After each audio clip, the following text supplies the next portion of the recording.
Hey guys, this is going to be a quick video. I know this election shit is old news, but I didn't really make videos when the election was happening. Like, I had just started making them, and it was very seldom that I would post videos, but I do have some thoughts about it. Because Marina Shutup has written a beautiful poem just for me, an individual who voted for Trump. So, I'm not going to give a lot of data or stats, just my opinions on her lovely poem.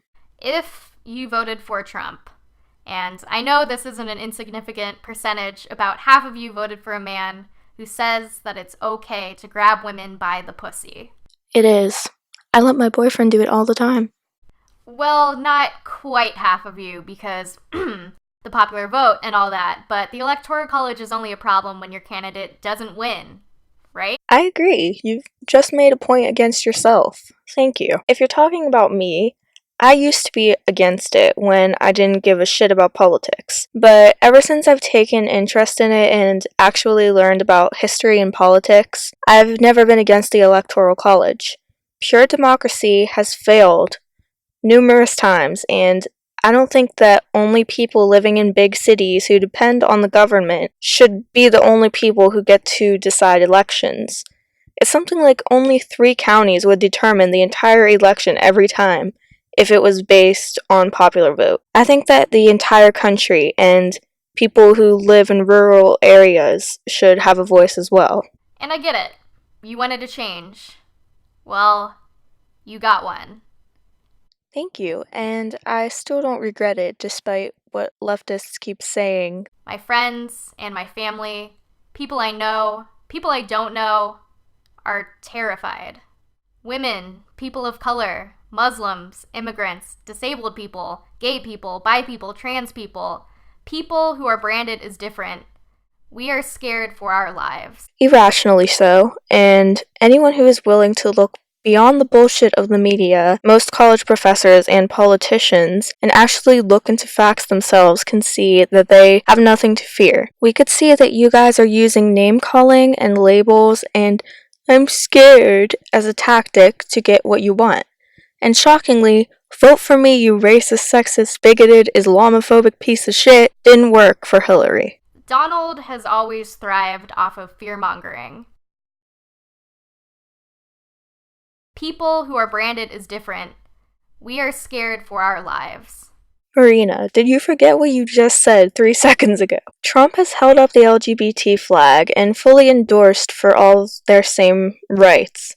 Just because he doesn't stunning and brave them to death, and doesn't treat them like they're special and better than everyone else just because they're gay or trans, does not mean that he hates them. They should be treated like everyone else, not get special treatment and constantly have their ass kissed for being born a certain way. I personally view those people as the bigots, if anyone is, because you are using minorities as a way to boost your own pathetic ego instead of just treating them like normal human beings. He's built his entire political campaign around painting our political climate as the worst possible scenario. Diversity and progress as something to actively fear. If by diversity you mean letting anyone and everyone in, then it is something to fear, as we've seen in the massive rise in crime and murder and rape due to Europeans letting everyone in. Terror is something to fear. It's not irrational or bigoted. Well, here we are. We are afraid. This is the worst possible scenario. Yeah, the worst possible scenario ever. Claims like this require evidence. If you're gonna call someone racist, you can't expect people to just believe you. You need to provide him saying that he thinks one race is superior to the other. You need to show us how. And enough people were smart enough to say, no, he isn't. Show me facts, show me evidence. A man who has never been told no sits on a throne that you built for him. A man who is exempt from paying taxes. A man who thinks he can have his way with women's bodies despite their objections. He said right in the video, they let you do it. That's not objecting. A man who our series of checks and balances will utterly fail. As president. When marginalized people say that we are afraid of a looming reality that we already see unfolding. A rise in hate speech, harassment, threats of violence, and now actual violence. Hate speech is not a thing. This is another reason you lost. Enough people value their freedom of speech enough to vote against Hillary. Free speech should be absolute. That's what makes it free speech. It's okay to get your feelings hurt or get offended, but don't you dare try to take away the rights of others because you are offended. Offense is taken, not given. And it's funny that you say actual violence because I'm pretty sure that the right aren't the ones being violent in their movements like Black Lives Matter and in their protests anymore. And Blair White, who I absolutely adore, made a good video about all the fake hate crimes and the people getting beaten up after the election because they voted for Trump. Here's a clip. We vote Trump, damn it. You voted Trump! You voted Trump! Oh, we yeah, he voted Trump! She finna stay yeah! Oh, y'all vote. I gotta do that to her. Damn. Beat his ass! Don't vote Trump. Don't vote Trump! Don't vote Trump! Yeah, this shit didn't it. Still in squat. Hey, y'all be gone though. Wait, take the lighter, shit. What disgusting failed abortions. And I will also link Blair's video below because it's really good. Go home. You don't belong here. Make America great again, as long as you're white and a man and straight and Christian. The list goes on. I don't remember Trump ever saying that. I don't remember that being a part of his slogan. I must have missed that. Hate is no longer banished to the sidelines. Discrimination and prejudice are no longer fringe positions, if they ever were in the first place. I don't think they were.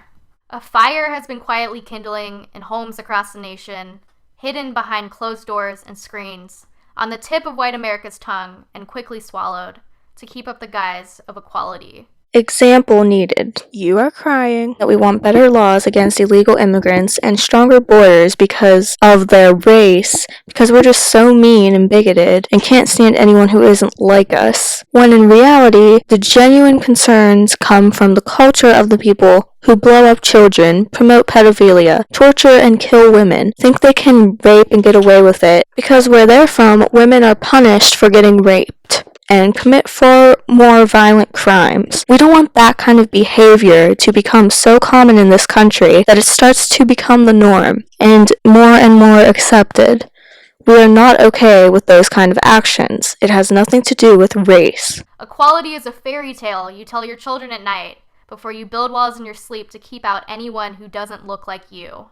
Already went over that, but girl, you really suck at poems, I'm sorry. There is a perfect rhyme available right there. Equality is a fairy tale you tell your children at night before you build walls in your sleep to keep out anyone who isn't white.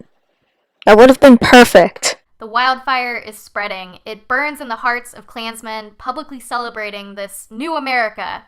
Or is it just a slightly repackaged version of old America? I really can't tell anymore. Has Trump ever endorsed or claimed support for the KKK? No. So, this is just another lie from which this whole poem is built off of. More white men and women voted in this election for Trump than they have for other Republicans in either of the past two elections. That probably had something to do with the constant crying of racism against this president and the hysteria of him being literally Hitler and his supporters being Nazis, more so than any other Republican candidate in history. People are generally convinced by the mainstream narrative. Whatever is cool to believe and hip, everything was so insanely biased against Trump. Other races besides whites were constantly told by Democrats that Trump hates them and that he's a racist. So a lot of them believed it because that's what they were told. It's like you were waiting for a match to strike against us and burn us to the ground. Or maybe you were just waiting for someone else to hold the match. I think that was supposed to be deep. What match? What is it burning down? That's all from Metaphorical and Mysterious Marina.